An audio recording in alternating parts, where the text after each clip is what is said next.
Chapter 1. The Poor Girl in the Old Suit. Harper Lewis stood in front of the glittering glass tower of Halden Corp, feeling like she'd accidentally walked onto the set of a sci-fi movie. 50 floors, each one a reminder that she didn't belong here. The second-hand suit she bought from a charity shop was a bit tight in the shoulders, and her worn-out flats squeaked with every step. But Harper didn't have time for self-doubt. Today was her first day as an intern at the biggest financial firm in the city, and she had one goal: learn, survive, and don't do anything stupid. She pushed open the heavy glass doors and stepped into the marble-floored lobby. The icy blast of air conditioning made her shiver. A group of employees in sleek, expensive suits passed by, glancing at her with a mix of curiosity and disdain. Harper forced a smile, but a blonde woman in a tight-fitting dress whispered to a colleague, "Who let her in here? She looks like she just walked out of a thrift store." Harper gripped her thin folder tighter and told herself, "You don't need them to like you. You just need to do well." The reception desk was as wide as a stage, and the woman behind it looked like she'd stepped out of a Vogue cover. "Name?" she asked without looking up. "Harper Lewis, new intern, legal department." The receptionist typed on her keyboard and frowned. "Oh, you're the replacement? Figures they're so short-staffed they'll take anyone." She slid an employee badge across the counter. "Floor 42. Don't lose the badge and don't wander." Harper nodded, ignoring the sarcastic tone. She stepped into the elevator, squeezing into a corner as others chatted about stocks and yachts. When the doors opened on the 42nd floor, she nearly bumped into a guy in a gray suit holding a Starbucks cup. "Watch it," he snapped, then gave her a once-over. "Who are you?" "Delivery." "Intern," Harper replied, voice calm but eyes sharp as blades. "Legal department." He shrugged and walked away. Harper sighed. First day and already she was someone's punchline. Perfect. Halden Corp's legal office looked like a maze of glass and steel, filled with open workstations and sleek conference rooms. Harper was led to a tiny corner, where her desk was a small table wedged next to a humming photocopier. Her direct supervisor, Ms. Elaine Carter, was a stern, middle-aged woman with gold-rimmed glasses. "Ms. Lewis," she said, not looking away from her screen, "I don't have time to train you. Your job is to read documents, take notes, and do what you're told. Understood?" "Understood, ma'am," Harper replied, trying to hide her excitement. As a recent law school graduate, she dreamed of working in a place like Halden Corp, where billion-dollar deals were inked and lawyers were sharp as razors. She wasn't expecting to be treated like royalty, just hoping to learn. Her first task was to organize a towering stack of documents related to the year's biggest merger. Halden Corp was acquiring a tech company for $3 billion. She carefully read through every page, jotting notes on complex clauses she'd studied in school. It was dry work, but Harper loved it. Each clause was a puzzle, and she was good at solving puzzles. By lunchtime, as she munched on her homemade sandwich in the break room, a colleague named Greg, the Starbucks guy from earlier, sat across from her. "Hey, second-hand girl," he sneered. "Do you even know what you're doing? This contract isn't a joke. One mistake and the whole team's screwed." Harper stopped chewing, looked him straight in the eye. "Thanks for the advice, Greg. But if you're worried about mistakes, maybe check your own report. You got the figures wrong on page 47. Greg fell silent, his face turning red. Harper smiled and took another bite of her sandwich. 1-0. That afternoon, an unexpected event changed everything. A senior lawyer on the contract analysis team suddenly took emergency leave for family reasons, leaving a big gap just before a crucial meeting with the board. After a tense conversation with HR, Miss Elaine pointed at Harper. "Ms. Lewis, you're joining the analysis team. Your job is to read the contract and flag any issues. Don't let me down." Harper froze. "But ma'am, I'm just an intern." "And you're the only one available," Elaine cut in. "Didn't you win debate competitions in law school? Then use that brain of yours." Harper swallowed hard, heart pounding. She didn't know if this was a break or a trap, but there was no time to think. She grabbed the stack of papers and dove in like a machine. Intellectual property rights, payment terms, penalty clauses. Her head was spinning, but she missed nothing. Then something off. A small clause buried on page 132 made her pause. It was vague, slippery like a trap waiting to snap. But she wasn't sure. Not yet. By 6 p.m., Harper was still at her desk, eyes burning. She scribbled a short note about the clause, planning to bring it to Miss Elaine the next morning. But deep down, she felt a strange instinct like this clause wasn't just an error, it was a ticking time bomb. She stood, stretched, and looked out the window. The city glowed under the night lights. Harper gave a dry smile. Day 1, and I've been thrown into the fire, she murmured. Welcome to Halden Corp, Harper Lewis. You're watching Soul Stories where every tale whispers of love, healing, and hope. If you believe that even the smallest act of kindness can change a life, and that love often arrives when we least expect it, don't forget to subscribe and be part of our journey. Now stay with us. The story is just beginning. Chapter 2.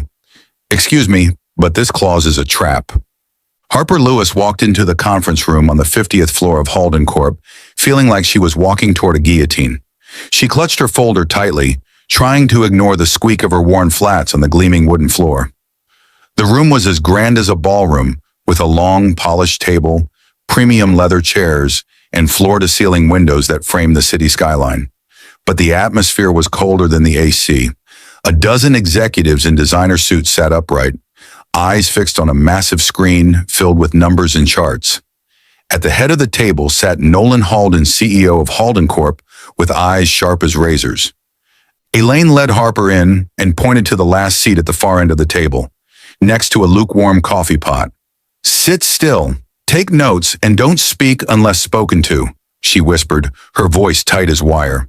Harper nodded, but her gut was still knotted from the clause on page 132. She'd read it 3 more times before the meeting, and each time, the unease grew stronger. The meeting began with a presentation from Richard Voss, head of legal. He spoke about the $3 billion merger with Zenith Innovations, his tone as confident as a yacht salesman. This contract is a masterpiece, Voss declared, gesturing at the screen. Every clause has been combed through. Zenith will be ours, and their intellectual property will be the crown jewel of Halden Corp's portfolio. The directors nodded approvingly, some even clapping lightly. Harper lowered her head and quickly flipped to page 132 of the printed contract. Clause 17.4b, written in tangled legal jargon, stated that Zenith would retain temporary exclusive usage rights over some of their core patents for 5 years post-merger. But a tiny sentence at the bottom sent a chill through her spine.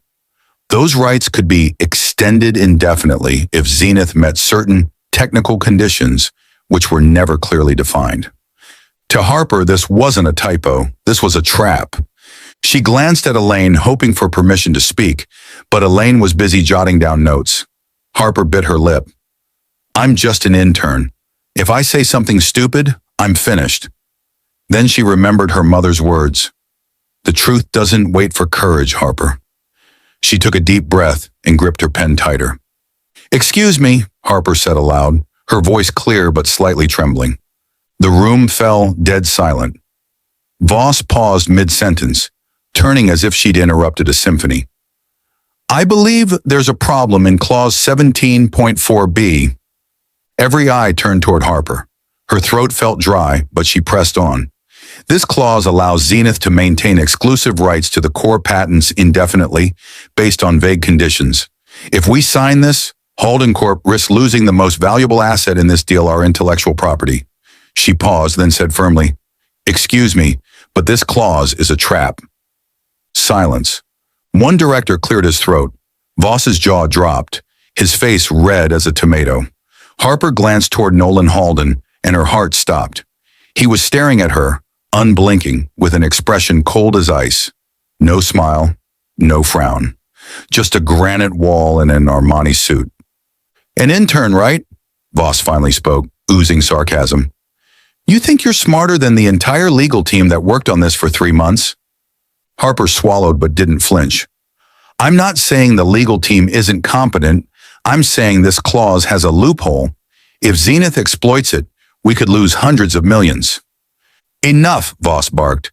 You have no authority to speak here. Elaine, how are you managing your intern? Elaine's face paled. She turned to Harper. Lewis, out. Now. Harper stood, legs shaky. She gathered her documents, keeping her head high, though it felt like the weight of the world was pressing on her shoulders. As she passed Nolan, she could feel his eyes still on her, but this time, there was something else in his gaze. Curiosity, or just her imagination. The door slammed shut behind her. Harper stood alone in the hallway, heart pounding. "What did I just do?" she whispered. She imagined being fired, escorted out of Halden Corp after just 2 days. But deep down, she knew she wasn't wrong. That clause was a ticking time bomb, and she couldn't pretend she didn't see it. Inside the boardroom, tension still crackled in the air.